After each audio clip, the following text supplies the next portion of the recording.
Seekers, kita ketemu lagi di Job Seekers. Tentunya Seekers sudah tahu dong Job Seekers itu seperti apa. Yang pastinya ini akan selalu mendatangkan tamu-tamu yang luar biasa, di mana profesinya belum tentu kita terjun, tapi dari sini kita bisa belajar seperti apa sih profesi seseorang. Apakah sulit sekali untuk menjadi profesi tersebut, dan apa rintangannya, hambatannya, dan justru hal-hal yang membuat diri menjadi enlightenment ketika berada di profesi tersebut. Malam ini ada Beli Komang, selamat malam. Selamat malam. Beli Komang atau istilahnya panggilannya secara publik ini teman-temannya di luar sana nama tahu panggung pasti. ya, nama panggung. Nama panggung ya. Saya hai dulu ke teman-temannya dan Ya, juga ke Seekers hai semua saya. ya. Ini Mas Cebong di sini nih. Gitu kan. Profesinya adalah consultant MEP. MEP sendiri adalah mechanical electricity. Electrical plumbing. Electrical plumbing. Mechanical electrical plumbing. Asing gak sih buat kita semua nama itu? Saya baru masuk juga asing. Anda masuk apalagi saya. Tapi MEP sendiri di dunia divisi spiritual itu ada sendiri. Nanti saya jelaskan dari versi saya ya. Oke. Tapi marilah, ini profesi konsultan MEP.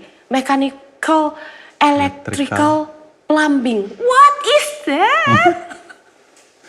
Apa yang bisa membuatmu menjalani profesi ini dan fungsinya ini loh ke manusia ataupun masyarakat luas ini, tolong berikan pencerahan atau berikan pencerahan dulu. MEP itu apa, Ya. Pak? Kalau MEP seperti tadi mechanical electrical plumbing, awal saya masuk juga asing.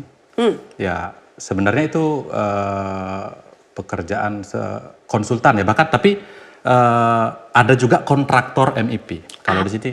Nah, jadi gini, konsultan itu kan perencana. Kontraktor itu pelaksana. Konsultan, perencana, kontraktor, pelaksana. Ya, kalau kita eksekutornya berarti yang konsultan apa yang kontraktor, dia selaku pelaksana. Berarti dia eksekutor ya. Nah, kita selaku pengawasnya. Jadi kasarannya konsultan berencana, kontraktor melaksanakan apa yang direncanakan konsultan yang diawasi oleh konsultan perencana ini. Berarti kalau konsultan spiritual dia merencanakan, berarti eksekutornya adalah si kontraktor, which is si para spiritualis ataupun seekers yang melakukan konsultasi spiritual. Iya. Nah, fungsi konsultan itu kan juga kalau di bidang konstruksi, konsultan itu ada banyak sebenarnya, tapi base-nya kan arsitek, struktur atau sipil, sama MEP. Lalu ada banyak lagi kayak konsultan kitchen, konsultan lighting spesialis. Itu ada lagi perkembangannya bahkan interior. Saya punya precognition, Bapak ini kenapa ada bikin rumah masa depan saya ya?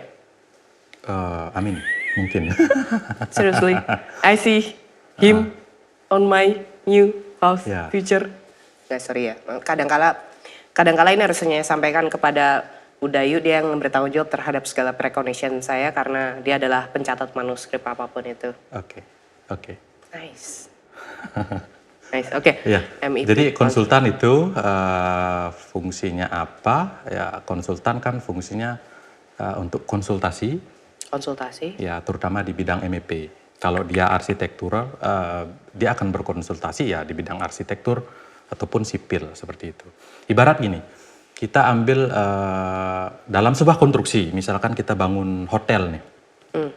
Hotel yang merancang tampak segala macam agar hotel itu cantik, kan arsitektur. True. Ya. Kita bilang hotel tingkat 10. Siapa yang menjamin kekuatan bahwa itu akan tahan gempa dan segala macam? Konsultan sipil atau struktur. Responsible-nya di situ? Betul. Wow, kalau ada apa-apa berarti salah Anda ya? Bukan, sipilnya yang salah. Oke. Nah, kan ada, semua itu kita konsultan juga bekerja berdasarkan standar ya. Artinya kalau di sipil ada juga standar SNI yang mengatur untuk terkait gempa maksimal yang harus dimasuk dalam perhitungan seperti itu. Nah, MEP itu dari sebuah hotel itu adalah bisa kita bilang urat nadinya. Jadi ada listriknya, mekanikal itu penghawaan udara dan segala macam, dan plumbing. Plumbing itu pemipaannya mulai dari distribusi air bersih, air kotor, air hujan, air panas dan segala macam. What is the main point? Jadi kalau kita analogikan tubuh manusia, arsitektur itu membuat paras wajah dan bentuknya. Visual, tampak cantik dan ganteng seperti itu. Terus tulang-tulangnya ini konsultan struktur atau sipil. Nah, MEP itu urat nadi jantungnya. Yang tidak terlihat bahkan. Yang tidak terlihat dan yang sering dikomplain. Dan itu yang sering bermasalah urat kejepit. Berarti Anda ahli urut. Ahli urut bangunan maksudnya. Ngejok-jok. Iya. Itu pekerjaan yang asli ya? Memang tidak banyak yang termasuk saya dulu. Kadang sampai sekarang pun menjelaskan pekerjaan kerja di mana saya bilang di proyek aja udah. Karena itu lebih umum untuk diketahui. Kadang kalau kita bilang MEP, apa itu? Waduh, cuma nanya kerjaan kita bisa 1 SKS gitu. Baik ya, Anda mulai mencetak brosur pekerjaan apa? MEP, apa itu MEP? Gitu, kayak company profile. Waduh, gitu. Susah juga. Tapi luar biasa, maksudnya kedatangannya yang beli Komang atau Mas Cebong ini kayak sebuah enlightenment seekers. Karena tamu yang ada di job seekers, saya selalu mengaplikasikannya ke dalam ranah spiritual, jujur. Pekerjaan seseorang itu adalah perjalanan spiritual seseorang. Oke. Tapi ya jangan bertanya dulu, ini saatnya saya bertanya. Mencerna aja sih. Tapi ini ada pertanyaan nih, sebagai konsultan MEP seekers, tentunya kalian penasaran dong, sebenarnya background kuliah atau pendidikan apa sih yang harus diambil sebagai seorang MEP? Kalau MEP itu, kalau secara jurusan kuliah kan di teknik, pasti itu mesin sama elektro. Karena plumbing kayaknya belum, nggak tahu sekarang sudah ada jurusannya atau belum. Kalau nggak salah di Bali ada jurusan MEP katanya. Saya belum tahu sih, katanya sih itu ada. Baru ada katanya. Tapi mungkin kayaknya masuk dalam prodi turunannya mesin mungkin, saya kurang tahu juga. Tapi yang jelas basic masuk MEP itu elektro sama mesin. Oleh karena itu Anda sekolahnya di luar Jawa, di luar Bali ya? Teknik di mana-mana ada, elektro ada, arus kuat, arus lemah itu ada. Oke, ketika mengambil jurusan teknik elektro sendiri, apa yang ada di benak? Apa yang penting, udah gue pilih ini aja. Itu karena urusannya laki-laki gitu kan. Gini, saya milih teknik karena punya kelemahan di hafalan. Jadi FISIP kan udah nggak masuk lah. Makanya bahasa Indonesia saya jeblok. Harus menghafal kan. Di teknik. Waktu tamat SMP, kemana? Bapak SMK. Kakak SMK, udah ikut aja di sana ke Denpasar. Satu SMK kebetulan. Milih jurusan apa? Biar lain aja lah, jurusan teknik komputer jaringan bahkan dulu. Saat itu. Kuliah juga, kakak di Jawa, udah ke sana aja terbang. Nyari jurusan apa? Yang menerima prodi dari komputer ya salah satunya elektro kan, biar nyambung aja lah gitu. Oh, jadi dari komputer ke elektro. Dan elektro pun sebenarnya arus lemahnya, bukan arus kuatnya. Tapi karena jurusannya elektro, kita dapat semua lah, secara basic segala macam. Langsung masuk ke elektro, nggak tahu ya, mungkin cuman ini aja ya, cuman hanya sekedar pilih aja lah. Sekedar pilih tapi basic masuk. Karena orang tua teknik. Basic itu ya? Semua di rumah, paman, semua teknik. Tapi di samping punya kelemahan di hafalan ya. Tapi ketika mendalami teknik elektro itu menjiwai tidak? Being passion into that? Passion belum tahu sih, mungkin dulu ya belum tahu yang namanya passion benar-benar kita ini tuh nggak tahu apakah itu bisa dibilang passion atau enggak. Yang jelas banyak teman gugur masuk elektro, nggak pindah jurusan ada. Why? Ya mungkin bukan passion ya kita bilang sekarang, tapi saya bertahan di situ. Berarti mungkin bisa dibilang passion. Atau sabar? Sabar mungkin ya, bisa jadi ya. Nah pada akhirnya ini sudah berapa tahun sebagai konsultan MEP ini sendiri? 2014 awal. 14, 15, 16, 17, 18, 19, 20, 21, 22, 9 tahun. 9 tahun. Wow, persoalan 9 tahun itu 9 berarti tahun. Belum bosan? Bosan di awal kerja itu di 3 bulan awal, 6 bulan sama setahun. 3 bosan bulan? Karena itu aja, cuman diimbangi dengan bergaul ke bidang yang lain. Itu pengaruh ya? Karena saya suka bidang teknis, terutama kayak ke teman, dia seorang programmer, dia bikin usaha juga, ke sana main. Karena saya berpikir terlalu logis mungkin ya. Saya suka nanya, gimana sih kamu bikin bisa jadi seperti ini ya gitu. Suka kayak gitu. Jadi biar nggak bosan itu. Tapi pertama kali kerja 3 bulan pertama sakit kepala. Setiap hari minum bodrek. Nggak, itu beneran sakit kepala rasanya kayak gimana? Nyebut merek lagi. Obat sakit kepala lah. Karena kalau penggunaan software gambarnya, saya gampang pelajari karena saya suka desain, basic desain ada kayak Corel, AutoCAD, Adobe Illustrator, berdasar bisa. Jadi secara software nggak ada masalah. Secara membaca gambar arsitektur agak ada masalah. Jadi yang mana nih jendela, ini pintu, tangga, ini naik apa turun, dan belajar sistem. Nah, sistem itu kan banyak. Contoh kita bilang AC lah. Salah satunya. Sistem AC ada yang, bahkan banyak yang salah kaprah. Sistem itu cuma ada 2. Tapi model indoornya yang banyak. Gitu. Sistem sentral atau individual. Model indoornya bisa kayak gitu. Ngerti ya? Gitu. Pasti nggak ngerti. Sebentar, sistem sentral AC indoor itu kayak gimana? Ya, maksudnya itu indoor unit seperti itu, wall mount. Kan banyak ada yang di ceiling, ada yang grill aja itu. Oh. Ya, mempelajari itu yang lama. Yang lama karena ada banyak sekali sistem. Ada banyak sekali sistem dan lucunya di MEP ini, mungkin bisa bilang lucu apa enggak ya? Lucu kok. Ya. Gini. Banyak yang menganalogikan kita tuh gini. Ngapain nyari konsultan? Saya bayar tukang aja untuk masang kan bisa. Hah? Nggak bisa? Berantakan? Kayak gini, itu. Yang ngalamin akan bilang saya perlu konsultan. Yang udah ngalamin dia tanpa konsultan membangun sebuah private villa atau building besar gitu. Langsung ke mandor mungkin ya tukang segala macam.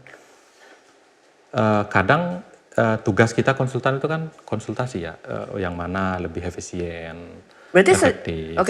Selama hampir berapa puluh tahun ya, gue sebutnya lebay banget berapa puluh tahun gitu ya, 9 tahun. Punya klien yang aneh-aneh nggak untuk sebagai konsultan MEP itu? Ada satu, bukan aneh sih, kayaknya masih masuk kategori wajar, cuman tumben ada permintaan seperti itu. Jadi kita ada klien bikin private villa atau rumah pribadinya, kebetulan yang punya keturunan Chinese. Kita dikasih brief area yang boleh ditempatkan air, yang boleh dilewati jalur air, dan yang tidak.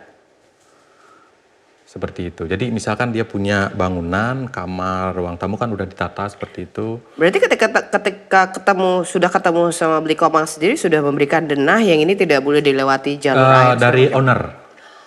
Dari owner yang memberikan brief, mungkin ownernya itu gini ya, nyari konsultan untuk feng shui atau segala macam ya. Saya nggak tahu yang jelas, dibilang sih itu. Jadi kita mengadopsi brief itu ke dalam perencanaan MEP. Sehingga menjadi sebuah aplikasi yang sesuai dengan apa yang diinginkan owner, seperti itu. Dan jarang sekali ada minta, ya, cukup sulit, bisa dibilang cukup sulit itu gini. Kita punya lahan misalkan 10 are, bangunannya 8. Jadi area penggunaan MEP sendiri sempit, tetapi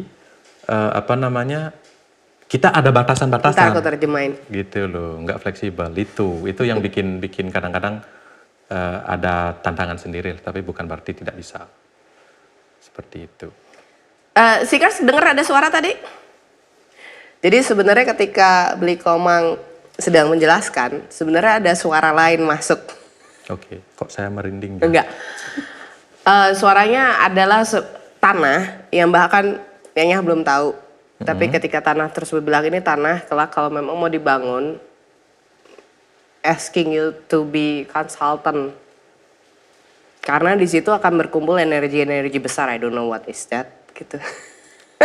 Itu bentuk, maksudnya nanti itu project saya atau gimana? My own thing, future. Oke. I don't know. Tapi ya sudahlah ya. Saat ini ya punya rumah di Sentul. Tapi memang sudah maunya jual karena memang sekarang tinggal di Bali. Tapi gini, ketika seseorang bersinggungan dengan spiritual, you never know apapun yang dibawa, energi apapun. Kecuali kalau memang dia punya vessel yang besar sehingga bisa masuk mengkerucutkan menjadi kecil. Sampai ketika ketemu orang yang tepat, he can help itu segala macam. Tell him, wait, dia sedang menjelaskan, sabar dulu kenapa? Kerubrak di sana.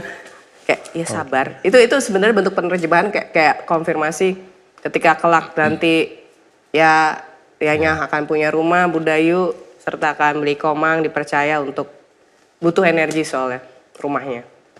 9 arah mata, angin lah itu apa segala macam yang gue sendiri juga nggak tahu. Siap. Itu ya, suaranya dari arah situ ya. Kayak gitu. Tapi ketika sebenarnya kayak Budayu, Timur Banmong juga tahu kalau ya itu memang bersinggungan dengan dimensi yang tidak terlihat. Tapi itu hal yang wajar, sangat wajar. Buat kita sangat wajar karena yes. Iya sih. Nah, tapi balik lagi buat itu anggap sebagai dongeng ya, masih belum kejadian. Jadi kalau sebagai konsultan sendiri, Bli Komang, hambatan apa yang paling besar yang pernah terjadi padamu? Hambatan. Masalah bisa dibilang ya, masalah ya. Ya kalau dibilang konteks masalah besar sih nggak ada ya. Oh ya? Artinya karena dalam sebuah proyek konstruksi itu kita punya tim komplit biasanya. Banyak. Semuanya mengatasi. Semua mengatasi, Keren. semua saling mengingatkan. Gitu, di situ kita sebagai tim, karena yang kita buat senang itu kan owner atau klien. Jadi ada pun salah satu yang mungkin keliru, kita nggak bisa bilang salah ya, keliru. Betul. Kalau keliru. salah kan judging. Ya keliru lah, ada miss atau gimana. Kita tidak pernah menyalah-nyalahkan dan mungkin tuh solusi kita cari. Solusi, selalu solusi, nice. Selalu solusi. Kenapa? Itu termasuk saya terapkan di kehidupan dong. Tapi ngefek ternyata pekerjaan yang saya jalani karena kita mencari sebuah solusi ketika ada masalah, bukan saling menjudge. Saat telepon, oh ini nih gara-gara konsultan ini salah makanya kayak gini. Tidak pernah ada terjadi seperti itu di lapangan. Di lapangan hanya Karena apa? Karena kita punya deadline, timeline. Kalau kita saling salah, kapan selesai?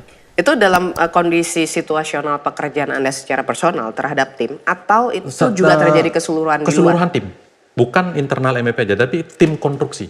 I see. Keseluruhan tim. Jadi kita kan pasti punya meeting mingguan segala macam ya. Jadi alur konstruksi lah, kita ada meeting mingguan segala macam. Ada masalah dari lapangan menginput, kita ada masalah, oh memang kita salah misalkan, keliru bukan salah ya.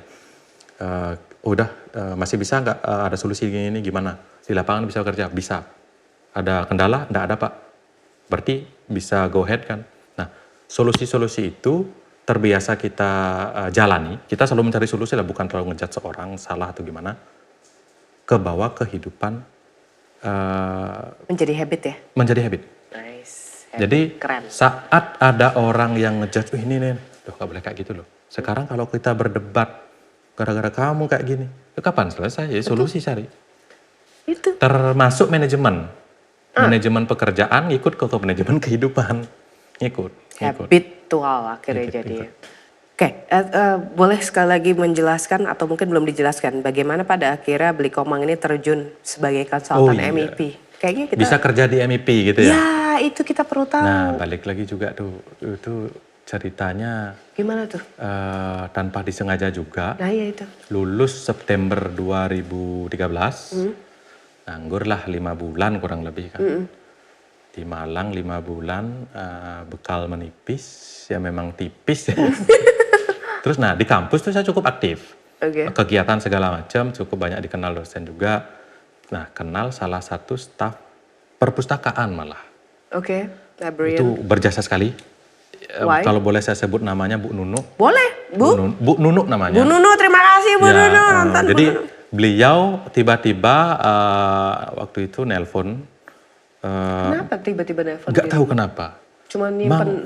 Kamu udah kerja apa belum? Belum Bu, saya baru nyampe Bali, baru pulang itu Februari. Oke, ini ada lowongan di sini. Kamu hubungin Bapak ini ya. Nanti bilang dari Ibu. Besok bisa? Bisa. Langsung ke sana. Waktu bawa lamaran ke kantor itu ngeblank juga sih sebenarnya di situ. Langsung yang blank tuh gimana? Datang bisa ini Mas AutoCAD. Sebenarnya nggak bisa. AutoCAD itu apa? AutoCAD ya untuk menggambar kita. Oh, ini untuk desain. Bisa ini nggak, desain ini nggak? Sebenarnya nggak bisa. And you said? Dulu pernah belajar. Dan memang bosnya baik. Oke, silahkan belajar di sini nggak apa-apa. Wow. Tapi kalau memang nggak betah, kalau mau resign aja nggak apa-apa. Kapan mulai kerja? Itu tanggal 2, kalau nggak salah tanggal 12 atau tanggal 14? Tanggal 12 kalau nggak 14 Maret. Kan pertengahan nanggung sebenarnya, kalau mau jawab kan bulan depan sekalian. Gaji 2 minggu, gajian 2 minggu baru udah gajian.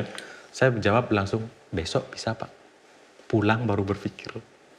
Salah. Besok mau kerja apa? belum kan, tahu apa yang harus padahal dari rumah udah mikir, kalau diterima bulan depan start awal bulan, 2 minggu, saya observasi lah dulu MEP itu apa, bagaimana desain kan, setidaknya baru masuk nggak gini lah, nggak kelihatan bodoh-bodoh amat gitu. Oh, tiba-tiba keceplosan di sana bilang besok bisa mulai Pak, gitu. 3 bulan awal sakit kepala. Yeah. Sorry. Also evolusi. Ya, 3 bulan sakit kepala, terus kenapa bisa lama?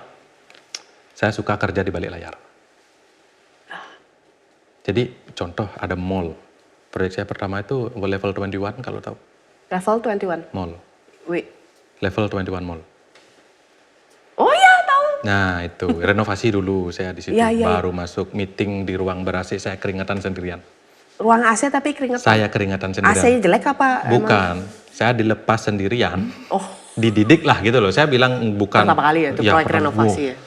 Sama di Ubud, proyek baru juga. Saya ada 2, itu langsung megang.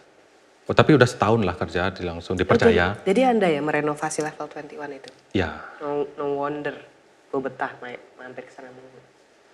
Ternyata ditanganin dari seorang Klomal. Ya, itu sepanjang juga ceritanya itu ownernya, tapi ya bisa jadi seperti itulah. Itu artinya. Itu pertama kali ya, challenging pertama kali. Sama proyek Ubud barengan juga. Terus sama private villa di daerah Uluwatu tuh saya kena semprot tuh 1 bulan. Semprot siapa? Semprot owner. Semprot owner. Kenapa? Ya ada kekeliruan lah sedikit, miskomunikasi sih lebih tepatnya. Beli Komang, ini kayaknya pertanyaan yang mungkin bisa mewakili seeker semua di luar sana. Apalagi Gen Z ya, ingin memiliki rumah. Oke. Ya, tentunya apa yang ada yang sudah tersedia kan pasti akan banyak ya tawaran. Oke, rumah ini belum dibangun, rumah ini udah dibangun, ini udah di ini segala macam. Sebenarnya apa sih yang harus dilakukan seseorang yang ingin membeli rumah? Apakah dia memang harus benar-benar bertemu dengan konsultan MEP terlebih dahulu atau apa yang harus dilakukan di luar dari budget ya? Iya, ya tentu pertama saat kita ingin membuat sebuah rumah atau mungkin properti lain, villa, hotel segala macam, yang paling pertama kita cari itu sebenarnya biasanya itu arsitektur. Arsitektur? Ya, konsultan arsitektur. Dia berkonsultasi di situ. Terkait permintaan owner juga, misalkan rumah tinggal nih, biasanya sih pengenalan owner tuh karakternya seperti apa, kesukaannya apa, jadi dia akan mengakomodir dengan lahan yang ada terhadap kebutuhan si owner ini. Misalkan dia suka pelihara kucing misal, dia pasti akan bikin spot satu khusus untuk area bermain itu. Kucing atau anjing atau animal lain lah, mungkin pelihara ikan misalkan. Biasanya konsultasi di situ. Nah baru setelah semua bentuk sudah jadi, sudah 60% approve dari owner, baru kita konsultan MEP sama struktur masuk. Oh baru yang kedua konsultan MEP itu? MEP barengan, biasanya sih di awal nggak masalah, barengan di awal pun sebenarnya nggak masalah. Tapi base kita kerjakan dari gambar arsitektur. Betul. Nah itu. Jadi baru kita masuk pembenahan sedikit terhadap desain, kebutuhan MEP itu seperti apa, kebutuhan struktur juga misalkan perlu tiang balok seperti besar segini. Beda-beda ya itu ya? Beda-beda, setiap bangun beda-beda. Oke, bagaimana dengan bentuk saya ini, bentuk saya yang sering bermasalah dengan kelistrikan? Oke, ini listrik gimana nih, listrik 220?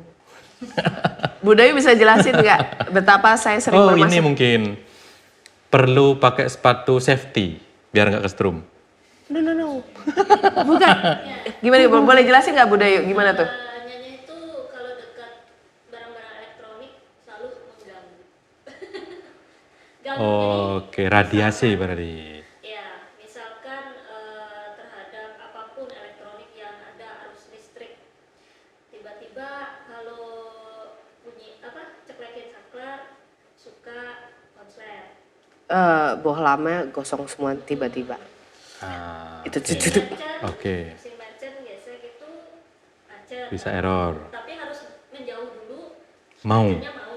Nah, Atau AC yang baru dipasang di dekat, terus gue sempat bilang nih, just share, gue lapar, dar, itu mesin AC meledak dan dari divisi teknik gitu technician datang, Bu ini ada kelebihan kelebihan arus dari mana? Bukan sistem AC ini, dia sudah mengatur standar arusnya sendiri. Nah. Itu gue nggak terima Pak Iya. gitu.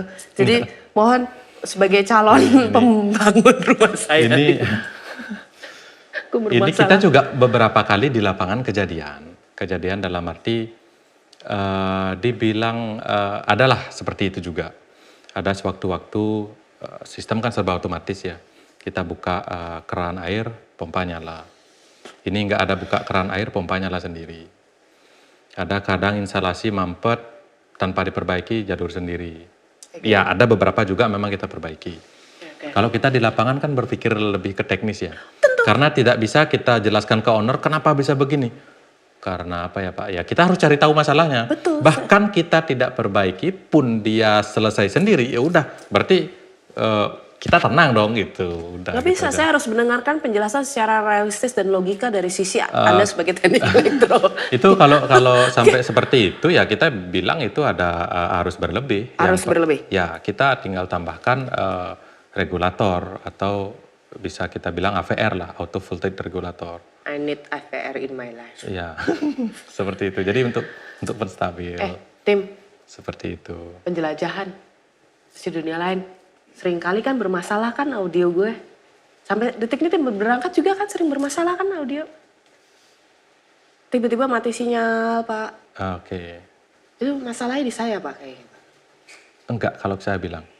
Makasih loh. Jadi masalahnya di mana? Ya kita bilang ada ya kalau saya sih mikir gini ya. Gue Itu jadi kan barang curhat. elektronik ya. Elektronik dari 1000 produksi walaupun itu ada QC ya. Pasti ada 1 aja 2-3 barang cacat. Cacat. Jadi Saya bilang elektronik ya. Saya Iya, bilang iya. elektronik ya, HP segala macam. berarti itu produk gak bener ya? Iya. Salahin dia aja produknya ya. Iya, saya nggak bilang ini itu. Produknya aja yang memang sedang bermasalah saat itu. Jadi kalau manusia deket sama saya di error, dia yang bermasalah ya bukan saya? Enggak. Wih semangat ya Tan Tergantung Banting. errornya seperti apa. Ini karena menyambung dari sisi spiritual itu terkadang seseorang kan otak punya gelombang elektromagnetik. Iya. Dan kalau kita MRI scan itu kan Iya. ada gitu kan. Nah itu yang masih menjadi pertanyaan kepada saya karena jujur masalah gangguan kelistrikan ini buat saya merugikan. Kalau Nyanyah bawa listrik yang berlebih atau tegangannya berlebih berarti baru ada AVR berarti biar stabil. Listrik yang berlebih itu bisa mempengaruhi kelistrikan. Voltase yang berlebih. Is it? Ya, kan kita standarnya di sini 220. Kalau di Jepang 110 volt. Di Indonesia 220 volt. Jadi harus bawa apa? HVR. Ya, auto voltage regulator dia. Bisa dibeli itu? Bisa, Beliin, Bu. bisa. Buat gue. Gue bawa itu kemana-mana. HVR ya. We never know. Siapa tahu. Thank you loh. Tapi gue jadi paham itu karena masalah Nah, gue. ini pendapat saya balik lagi kalau ke Sebagai energi masing-masing. nih. Energi. Kalau kita bilang energi masing-masing, mungkin terlalu semangat bisa jadi excited lah. Ya masa tengah malam terlalu semangat lah. Tidak terpengaruh sebenarnya waktu. Ini pengalaman Enggak, sendiri tapi sih ya. tim Urban Monk tahu nyanyi itu tidak boleh too excited. Terlalu seneng, terlalu sedih. Sedih boleh, seneng boleh, tapi ada standar. Kan ada rasa sedih ataupun rasa senang di seseorang secara keelektrikan itu kalau di gelombang otak kan kelihatan tuh. Nah gue tuh harus, kok bisa yang di bawah low apa, di bawah garis ini nggak boleh, bisa. Itu pernah kejadian beberapa kali soalnya kan Tim. Tapi mungkin ini dicek juga sih kamera. Sekarang ini on semua ya. Takutnya ada gini. Sejauh ini on, berarti Sejauh kita ini aman ya? stabil. Anda sebagai anak teknik elektro bisa menstabilizer Iya, mungkin. energi ini. Tapi sebagai seorang konsultan MEP nih, Bli Komang, apa sih yang ada di benak dirimu ketika mau mendesain sesuatu pertama kalinya? In all iya, range iya, ya, iya. in all Oke, range. oke. Let us know. Itu juga pertanyaan saya dulu waktu kerja awal ke senior. Artinya kenapa senior tuh gambar kok cepet langsung dikasih denah, arsitek gitu, denah villa misalkan. Dia bisa langsung ngerjain. Itu kapan berpikirnya gitu kan. Mungkin karena habit ya, saya tanya. Kita selaku MEP itu, saya muncul pertanyaan seperti itu. Karena menurut saya itu worth it yang harus dipikirkan di awal. Apa sih kita selaku MEP itu pertama kali saat melihat denah sebuah rumah, villa atau hotel. Yes, itu. Apa sih yang ada di benak seorang MEP saat perencanaan awal? Betul, nah itu. Kita tentu memikirkan adalah kebutuhan ruangan daripada MEP itu. Kebutuhan ruangan. Misal. Untuk MEP, bukan kebutuhan ruangan untuk secara desain. Itu kan sudah dibuat oleh arsitektur. Nah, MEP itu kita perlu beberapa ruangan yang cukup ini juga. Misalkan hotel. Oke. Itu gimana? Tentu kita harus punya ruang sentral panelnya. Sentral panel, Ya, satu panelnya, itu utama ya. Misalkan ya sumber listriknya nih. Panel utama. Ruang gensetnya. Pasti kita backup genset saat PLN mati. Oke, dari segi listrik, dari segi plumbing, filtrasi sistem airnya, ruangannya bagaimana? Kita bilang pump room, ruang pompa. Oke, ruang pompa. Water tanknya di mana? Itu harus kita ada tempat nggak? Arsitek bisa nyiapkan, tapi selalu kecil gitu loh. Standar aja. Standar aja, cuman gini. Jauh dari luar kebutuhan kita. Gitu. Luasannya ya berdasarkan tergantung bangunan. Misalkan hotel 100 kamar, misalkan dia perlu sekian, seperti itu. Itu pertama kita lakukan, sehingga arsitektur kembali mengakomodir gambarnya. Direvisi lagi nih, dulu dia bikin gambar ruang MEP cuman kecil, ternyata perlu lebih besar, 2 kali lebih besar. Mungkin harus mengabaikan atau memindah ruangan yang lain seperti itu. Oke. Di Bali sendiri nih, Bli Komang, kan kita tahu Pulau Dewata ini memiliki tingkat spiritual yang sangat tinggi. Nah, Bli Komang sendiri sebagai konsultan MEP ini sendiri ada hal-hal yang memang diyakini secara personal atau memang jika memang pernah melakukan itu di luar Pulau Bali, adakah perbedaan mungkin di Pulau Bali itu memang harus melakukan ketika mau mengeksekusi terhadap sebuah hasil, mengeksekusi sebuah lokasi, apakah memang ada upacara tertentu atau bagaimana sebagai seorang konsultan MEP? Atau itu kita bicara secara konstruksi mungkin ya? Yes. Bicara secara konstruksi, kalau proyeknya di Bali, tentu kita pasti melakukan upacara. Pasti, walaupun itu ownernya bukan orang Bali dan non-Hindu. Bagaimana jika ownernya tidak percaya dan tidak mau melakukan? Apakah tetap mau melakukan sendiri? Kita, terutama konsultan ataupun kontraktor yang melaksanakan, kalau itu dia orang Bali, dia pasti lakukan. Minimal dia bangun, kita bilang turus lumbung ya, kayak sangga sementara itu. Karena kita yakin, apalagi orang Bali kan semua tempat ada yang harus kita hormati. Betul. Seperti itu. Kita tidak mengusir, tapi menempatkan di tempat yang karena kita mau membangun seperti itu. Orang Jawa bilang. Tapi sejauh ini ya di luar bukan orang Bali ataupun non Hindu yang melaksanakan bikin rumah di Bali itu, mereka welcome sejauh ini. Bahkan boleh. Fine aja ya. Fine. Sangat merespek. Sangat respect. Pernah melakukan situasi sebagai konsultan MEP di luar Pulau Bali? Ada. Ini minggu depan ke NTT. NTT. Ya. Apakah di sana akan ada bentuk kayak eksekusi secara spiritual sebagai penyelesaian itu atau belum tahu? Belum tahu sih ya, tapi yang jelas balik lagi ke daerah mungkin ya, budayanya di sana gimana? Saya yakin sih pasti ada. Ada sih. Pasti ada. Pasti ada. Bahkan kadang juga kalau nggak budaya di sana juga ngikut ke dari owner sendiri. Biar entah upacara peletakan batu pertama itu pasti ada. Ya, sebagai bentuk penghormatan kita kepada Ibu Bumi ya dan betul. Sebagai bentuk penghargaan kita terhadap apapun yang kita lakukan itu tetap kita ingat di mana kita berpijak seperti itu ya. Sejauh ini owner walaupun bukan keyakinannya owner gitu ya, tidak pernah ada masalah. Malah welcome. Sangat-sangat welcome. Tapi saya perhatikan memang sebagai profesi konsultan ini memang luar biasa tanggung jawabnya. Itu kayak bener untuk daleman sebuah rumah itu kan adalah representatif seseorang, betul? Betul, ya setuju. Nah, sampai ada bentuk kelistrikan atau apa yang bermasalah, something wrong. Ya makanya seperti yang dibilang tadi ya, MEP itu kan urat nadi jantungnya sebuah rumah. Bukan berarti mengabaikan konsultan lain ya, karena semua punya proporsinya masing-masing dan kita berkolaborasi sistemnya. Betul. Berkolaborasi dalam dunia konstruksi seperti itu. Ada pertanyaan sebelum kita mengakhiri acara malam ini? Sepertinya punya banyak pertanyaan. Oh, banyak sekali. Boleh nggak mau sampein? Bagaimana kita menjaga kesadaran dalam kondisi apapun gitu. Consciousness. Iya, consciousness. Itu menurut saya sebuah spiritual, mungkin tidak hanya di MEP ya, mungkin semua pekerjaan juga harus ada ya. Berarti apalagi pekerjaan yang berperan dalam sebuah pengambilan keputusan yang cukup berisiko gitu loh. Yang punya tanggung jawab yang besar. Of course. Menurut saya spiritual itu penting dalam segala bidang, apalagi di MEP penuh perhitungan segala macam.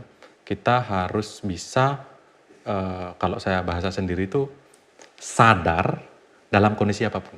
Sadar bahwa Anda sadar melakukan pekerjaan Anda ya, gitu kan ya. Karena balik lagi tadi kalau ada misinformasi, miskomunikasi, itu bisa merambat kemana-mana. Jadi ini bukan pertanyaan, tapi ini adalah statement. Statement ini bukan pertanyaan sih. No question? No question. Di sini no question. Oke, sekarang kalau gitu Nyonya akan memberikan satu question sebelum kita mengakhiri. Oke. Bagaimana jika ada yang berniat untuk memberikan Anda gaji 20 kali lipat tapi keluar dari konsultan MEP dan itu benar-benar lahan yang baru? Lahan baru? Dan meninggalkan? MEP.